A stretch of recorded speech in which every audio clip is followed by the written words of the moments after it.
Moments ago, Israel launched Operation Rising Lion, a targeted military operation to roll back the Iranian threat to Israel's very survival. This operation will continue for as many days as it takes to remove this threat. For decades, the tyrants of Tehran have brazenly, openly called for Israel's destruction. They've backed up their genocidal rhetoric with a program to develop nuclear weapons. In recent years, Iran has produced enough highly enriched uranium for 9 atom bombs. 9. In recent months, Iran has taken steps that it has never taken before, steps to weaponize this enriched uranium. And if not stopped, Iran could produce a nuclear weapon in a very short time. It could be a year, it could be within a few months, less than a year. This is a clear and present danger to Israel's very survival. 80 years ago, the Jewish people were the victims of a Holocaust perpetrated by the Nazi regime. Today, the Jewish state refuses to be a victim of a nuclear Holocaust perpetrated by the Iranian regime. Now, as Prime Minister, I've made it clear time and again, Israel will never allow those who call for our annihilation to develop the means to achieve that goal. Tonight, Israel backs those words with action. We struck at the heart of Iran's nuclear enrichment program.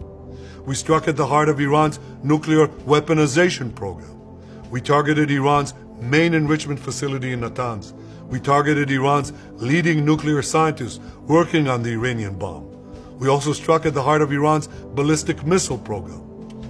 Last year, Iran fired 300 ballistic missiles at Israel. Each of these missiles carries a ton of explosives and threatens the lives of hundreds of people. Soon, those missiles could carry a nuclear payload, threatening the lives not of hundreds, but of millions.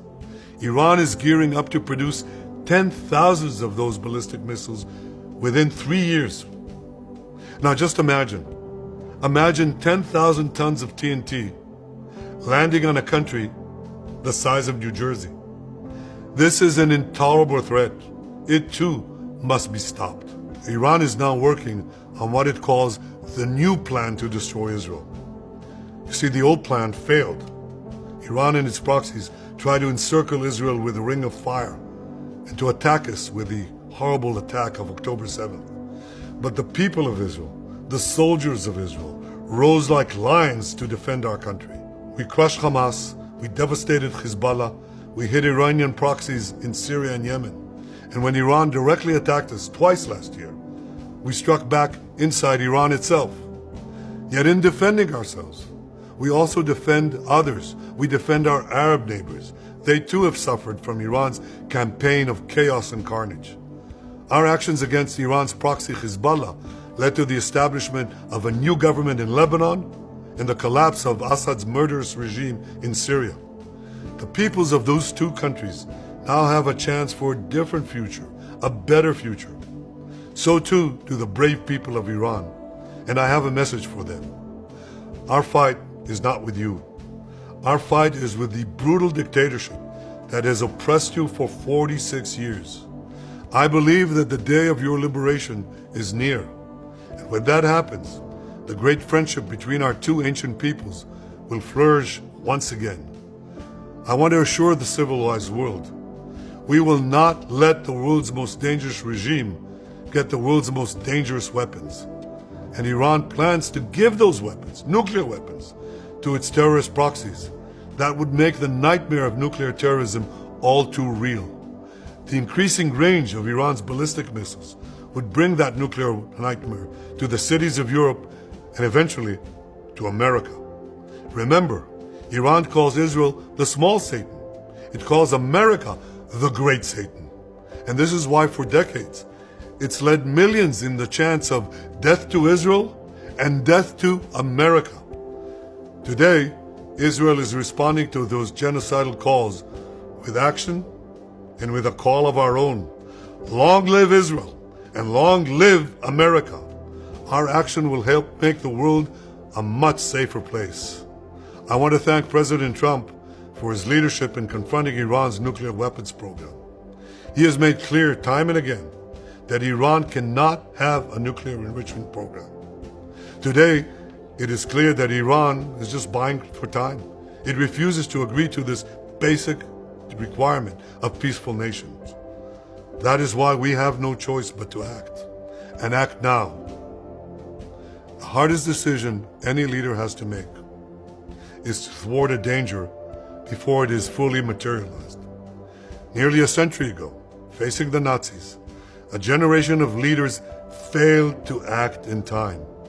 They were paralyzed by the horrors of World War I. They were determined to avoid war at all costs, and they got the worst war ever. They adopted a policy of appeasement. They closed their eyes and ears to all the warning signs. That failure to act resulted in World War II, the deadliest war in history. It claimed the lives of 60 million, including 6 million Jews, a third of my people.